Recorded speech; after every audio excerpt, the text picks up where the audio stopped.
नमस्कार दोस्तों, क्या आपके गुड़हल के पौधे की पत्तियाँ पीली हो रही हैं, पत्तियाँ सिकुड़ रही हैं, पत्तियाँ एकदम से छोटी हो गई हैं, पत्तियों का साइज़ एकदम छोटा हो गया, नई पत्तियाँ नहीं निकल रही है, नई ग्रोथ नहीं निकल रही है, नई ब्रांच ही नहीं निकल रही है, उसपे कोई फूल कलियाँ कभी आ ही नहीं रहे हैं। अगर भूले-भटके आ भी जा रही हैं कलियाँ तो गिर जा रही हैं दोस्तों। और आपका पौधा सूखने के कगार पे पहुँच गया तो हम एक ऐसा गज़ब का खाद ले आए हैं जिसका प्रयोग करके आप अपने पौधे को स्वस्थ रख सकते हैं। अगर आपके पौधे की मिट्टी में कोई कीड़े-मकोड़े लग गए हैं, चींटियाँ लग गई हैं, तो उससे भी आप निजात पा सकते हैं। ये बहुत ही सस्ता-सा खाद है, जो आपके किचन से ही निकलता है, हमारे खाने के प्रयोग में होता है दोस्तों।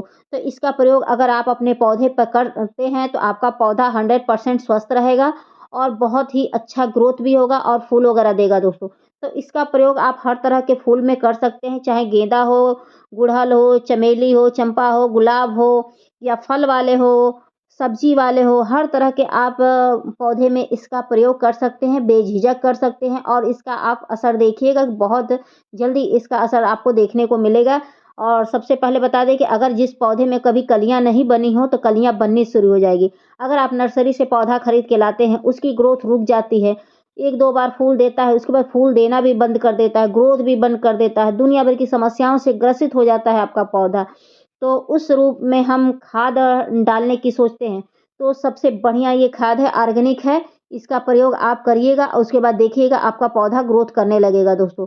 तो चलिए हम खाद डालने से पहले कुछ ज़रूरी केयर टिप्स बात कर लेते हैं, उसके बाद हम खाद डालना बताते हैं और इसके साथ और भी एक शक्तिशाली खाद लेकर आई हूँ, जिसको अगर आप डालते हैं तो इस भयंकर ठंडी में आपके पौधे को कोई नुकसान नहीं पहुँचेगा, यानी कि आपके पौधे को पाला नहीं लगेगा, आपका पौधा स्वस्थ रहेगा और हमेशा हरा-भरा रहेगा, फूलों और कलियों से लदा रहेगा। क्योंकि वह खाद डालना भी ज़रूरी है क्योंकि अब ठंडियाँ स्टार्ट हो गई हैं, तो बहुत ऐसे पौधे होते हैं जो ठंडी के कारण भी सूख जाते हैं और ठंडी के कारण भी बीमारी के चपेट में आ जाते हैं, ठीक है?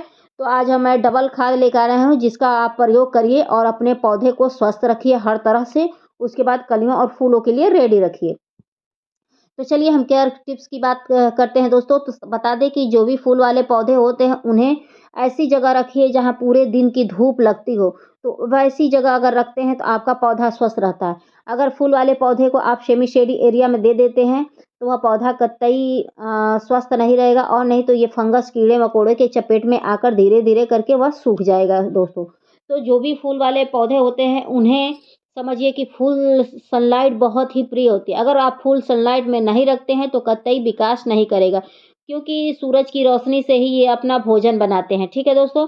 और अगला काम क्या करना है कि आप चाहते हैं कि आपके पौधे पर बिग साइज़ के फूल आएँ और कलियाँ बड़ी-बड़ी आएँ, फूलों का साइज़ भी सही हो, कलियों का साइज़ भी सही हो, पत्तियों का साइज़ सही हो, पत्तियों में शाइनिंग हो, पत्तियों में मरोड़ रोग ना हो, पीलापन ना हो, तो उसके लिए आप महीने में 1 बार या 2 बार आप मिट्टी की खुदाई करिए। मिट्टी की खुदाई बहुत ही ज़रूरी होती है। मिट्टी की खुदाई से एक तो कीड़े-मकोड़े अगर मिट्टी में होते हैं, तो हमें पता चल जाता है कि हमारे मिट्टी में कौन से कीड़े-मकोड़े हैं या मिट्टी हमारी किसी बीमारी से ग्रसित हो रही है या कोई फंगस वगैरह लग गया, तो हमें पता चल जाता है। दूसरा फ़ायदा ये होता है कि मान लीजिए कभी-कभी रूट बाउंड हो जाता है गमला, तो उसके कारण भी समस्याएँ उत्पन्न होती हैं, जैसे पत्तियाँ पीली होना, पत्तियाँ सिकुड़ना, विकास रुक जाना, फूलों का साइज़ छोटा, कलियों का साइज़ छोटा या कलियाँ फूल बनने से पहले गिर जाना। तो एक कारण ये भी होता है कि गमला अगर रूट बाउंड हो जाता है, तो उसके कारण भी दुनिया भर की समस्याएँ उत्पन्न होने लगती है, ठीक है?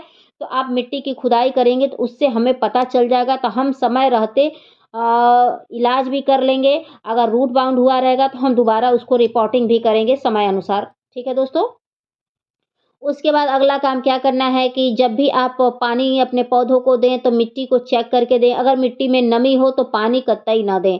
अगर मिट्टी में नमी रहती है और आप पानी डाल देते हैं, तो पौधा फंगस के अटैक में आ जाता है। क्योंकि कंटिन्यू मिट्टी में नमी रहती है, तो एक तो जड़ें भी खराब होती हैं, दूसरा कंटिन्यू जब नमी रहती है, तो कीड़े-मकोड़े भी उत्पन्न होते हैं, फंगस वगैरह। तो मिट्टी की सूखना भी बहुत ही ज़रूरी है, अगर वह पौधे को स्वस्थ रखना चाहते हैं। तो मिट्टी अगर स्वस्थ नहीं रहेगी दोस्तों, अगर मिट्टी स्वस्थ नहीं रहती है तो पौधे कतई विकास नहीं करते हैं और उनके विकास में बाधा अवरुद्ध होने लगती है। तो मिट्टी का स्वस्थ होना बहुत ही ज़रूरी होता है दोस्तों। उसके बाद समय-समय पे पौधे के ऊपर कीटनाशक का उपयोग करिए या नीम ऑयल का उपयोग करिए, ताकि पौधे के ऊपर अगर भूले-भटके कहीं से कीड़े-मकोड़े आ जाएँ, तो उनका सत्यानाश हो सके, यानी कि वो हट जाएँ हमारे पौधे के ऊपर से, ताकि हमारे पौधे अपनी ग्रोथ को सही से रखें। क्योंकि ये जब कीड़े-मकोड़े पौधे के ऊपर लग जाते हैं ना, तो पत्तियों का, कलियों का रस चूस लेते हैं और अचानक से पत्तियाँ बर्न होने लगती हैं, अचानक से पत्तियाँ अपनी कलर गँवा देती हैं। तो कभी-कभी कीड़े-मकोड़े भी उनका कारण होते हैं, तो उसके लिए आप समय-समय पर या तो कीटनाशक का उपयोग करिए, नहीं तो पौधे के ऊपर नीम ऑयल का स्प्रे करिए, नहीं तो फंगिसाइड आता है उसका स्प्रे करिए, नहीं तो आप 1 चम्मच का चौथाई हिस्सा शैम्पू ले लीजिए, 2 लीटर पानी में घोल के उसका स्प्रे कर दीजिए, ताकि आपके पौधे के ऊपर कीड़े-मकोड़े हो गए या मीलीबग कहिए या लाही कहिए, जो भी लग गए हैं कीड़े, उससे आपके पौधे को निजात मिल सके और आपका पौधा स्वस्थ हो सके दोस्तों। उसके बाद अगला काम करना है कि लगे कि हद से अधिक हमारे पौधे के ऊपर कीड़े-मकोड़े लग गए हैं, तो उसकी कटिंग कर देना बेहतर होता है, क्योंकि जब तक उसका उपचार आप करते रहेंगे, तब तक वो पौधा सूख जाएगा। हद से अधिक जब कीड़े-मकोड़े लग जाते हैं, तो पौधे की कटिंग करना ही हमारे लिए सबसे बेहतर ऑप्शन होता है। ठीक है दोस्तों? कटिंग करने से एक तो फ़ायदा होगा, कीड़े-मकोड़े भी दूर हो जाएँगे, दूसरा फ़ायदा ये होगा कि पौधे के ऊपर जितने ही ब्रांच निकलेंगे, उतना ही पौधे पर कलियाँ और फूल आएँगी। तो ब्रांच अधिक होना भी पौधे पर बहुत ज़रूरी है, अधिक फ्लावर पाने के लिए दोस्तों। तो चलिए हम खाद दिखाते हैं, जिसका हम प्रयोग करके अपने सारे पौधों पर बम्पर फ्लावरिंग पा सकते हैं दोस्तों। तो आप खुद ही देख सकते हैं कि मेरे गार्डन में कितने फूल हैं। तो देख सकते हैं दोस्तों, ये मेरे हाथ में चाय पत्ती है, जिसमें सारे पोषक तत्व मौजूद होते हैं, जो एक पौधे के लिए बहुत ही ज़रूरी होते हैं। तो इसका प्रयोग आप हर तरह के पौधे में कर सकते हैं, चाहे इंडोर, आउटडोर हो, चाहे फूल वाले हों, फल वाले हों, सब में डालिए, देखिएगा बहुत अच्छे से पौधे की ग्रोथ होगी या बढ़ चढ़ के कलियाँ और फूल आएँगे। अगर फल वाले में डालते हैं तो फल आएँगे दोस्तों। जिस पौधे की कलियों का साइज़ छोटा है तो कलियाँ बढ़ने लगेंगी, फूलों का साइज़ छोटा है तो फूल बढ़ने लगेंगे, पत्तियाँ छोटी हैं तो पत्तियाँ बिग साइज़ की आने लगेंगी, पत्तियों में शाइनिंग आने लगेगा। इससे इसको मिट्टी में डालते ही जड़ों का निर्माण होने लगता है। जब जड़ें अच्छे से विकास करती हैं तो ऊपर टहनियाँ अच्छे से आती हैं, जब टहनियाँ आती हैं तो उसी पर अच्छे से फूल वगैरह आते हैं। तो चाय पत्ती महीने में आप 2 बार 3 बार प्रयोग कर सकते हैं, इसका कोई साइड इफ़ेक्ट नहीं है। उसके बाद आप देख सकते हैं कि ये मैंने मेथी लिया है, मेथी के दाने, इसका चाहे तो आप पाउडर फॉर्म में डालिए, चाहे तो आप लिक्विड फॉर्म में डालिए। दोनों तरीके से पौधों में डालना हमारे लिए बहुत ही फ़ायदेमंद होता है। अगर पौधे के अंदर कोई कीड़े-मकोड़े, टाँड़ा, स्नेल, कोई भी कीड़े अगर मिट्टी के अंदर लग गए हैं, तो उनसे बचाव करने के लिए डालना पड़ता है दोस्तों। तो देख सकते हैं दोस्तों कि मैं ये चाय पत्ती और मेथी को 3 दिनों तक भिगो के रखी थी। अब इसको डालने लायक ये पौधे में हो गया है दोस्तों। तो इसको डालूँगी तो जो हमारी मिट्टी के अंदर कीड़े-मकोड़े रहेंगे, उससे मुझे निजात मिल जाएगा और मेरे पौधे स्वस्थ रहेंगे। क्योंकि धीरे-धीरे कीड़े मकोड़े जो जड़ों तक पहुँच जाते हैं, जो धीरे-धीरे जड़ों को खाने लगते हैं और धीरे-धीरे पौधा सूख जाता है। तो इसको बनाने के लिए मैंने 1 गिलास पानी लिया है, उसी में मैं मेथी को डाल दे रही हूँ और इसी में मैं चाय पत्ती को डाल दूँगी। उसके बाद 3 दिनों तक ऐसे छोड़ दूँगी दोस्तों, जब ये अच्छे से फूल जाएगा, अच्छे से मिल जाएगा, उसके बाद मैं पानी में मिलाकर या डायरेक्ट भी डाल सकती हूँ, इसका कोई साइड इफ़ेक्ट नहीं है दोस्तों। तो अगर पानी में मिला के डालेंगे तो ढेर पौधों में पड़ जाएँगे, अगर एक पौधा में डालना है तो सारा पानी डाल दीजिए, इसका कोई साइड इफ़ेक्ट नहीं होता है, ठीक है? तो मैं इस डब्बे में डाल के और किनारे इसको ढक कर रख दूँगी, अब 3 दिन बाद फिर मैं इसका यूज़ करूँगी और जो मैं 3 दिन पहले बना के रखी हूँ, आज उसका मैं प्रयोग कर रही हूँ, ठीक है दोस्तों? तो ऐसे इसको निकाल लेंगे और निकालने के बाद तब इसमें पौधों में डालेंगे। सच बता रही हूँ कि जो पौधा अगर आपका सूखने के कगार पे पहुँच गया है, चाय पत्ती और मेथी से वह पौधा हरा-भरा हो जाएगा, कलियों और फूलों से एकदम भर जाएगा, ग्रोथ तो बहुत बढ़-चढ़ के होती है दोस्तों। एक बार इसका आप प्रयोग करके दीजिए, चाहे भयंकर से भयंकर आपके पौधे में कीड़े-मकोड़े, चींटियाँ लग गई हों, टाँड़ा लग गया है, कुछ भी फंगस लग गया है, इसके प्रयोग से वह उनका नाश हो जाता है और हमारे पौधे बहुत स्वस्थ रहते हैं, बहुत अच्छे से फूल वगैरह देते हैं, छोटे से छोटे पौधे में फूल आने लगता है। तो खुद ही देख सकते हैं ये जो मेरा गुड़हल का पौधा है बहुत ही छोटा है और कंटिन्यू फूल दे रहा है और इसको मैंने कटिंग से लगाया था दोस्तों और जब से मैंने कटिंग लगाया तब से फूल ही दे रहा है, कंटिन्यू दे रहा है दोस्तों। ऐसे तो बता दूँ कि इस खाद के प्रयोग से मैंने जिस पौधे में डाला है बम्पर फ्लावरिंग होती है। इसीलिए मैं अपने हर वीडियो में हर तरह के पौधे दिखाती हूँ ताकि आपको समझ में आए कि मेरे हर पौधे पर फ्लावरिंग हो रही है।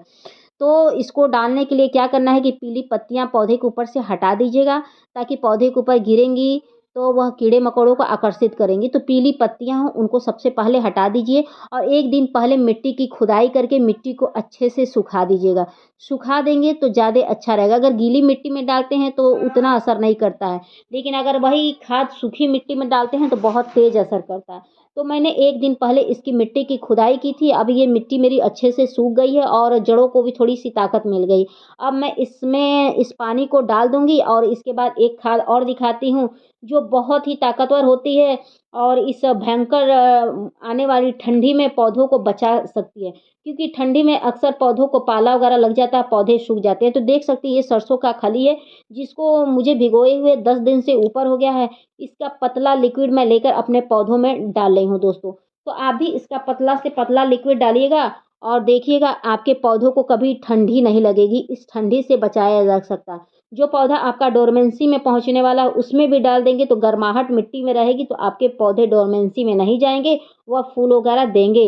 लेकिन जो डोरमेंसी वाले पौधे हैं, फूल तो देंगे लेकिन थोड़ा कम देते हैं, लेकिन जो सीज़नल है, उसमें अगर डाल देते हैं तो देखिए कितनी बढ़-चढ़ के फ्लावरिंग होने लगेगी दोस्तों। तो अगर लगता है कि हाँ, आपके यहाँ ज़्यादा ठंडी पड़ रही है तो सरसों की खली का लिक्विड महीने में आप 2 बार डालिए, एकदम पतला लेयर डालिएगा।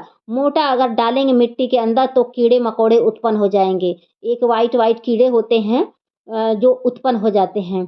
तो आप मोटा ना डालिएगा, पतला डालेंगे तो फ़ायदा करेगा। मोटा डालेंगे तो कीड़े उत्पन्न हो जाएँगे तो फिर दूसरे ही समस्या उत्पन्न हो जाएगी, ठीक है? तो किसी भी खाद का प्रयोग करिए, मात्रा कम करके डालिए, उसका असर 100% होगा। अगर आप मात्रा अधिक करके डाल देते हैं तो उसका साइड इफ़ेक्ट ही होगा, फ़ायदा नहीं होगा दोस्तों, ठीक है?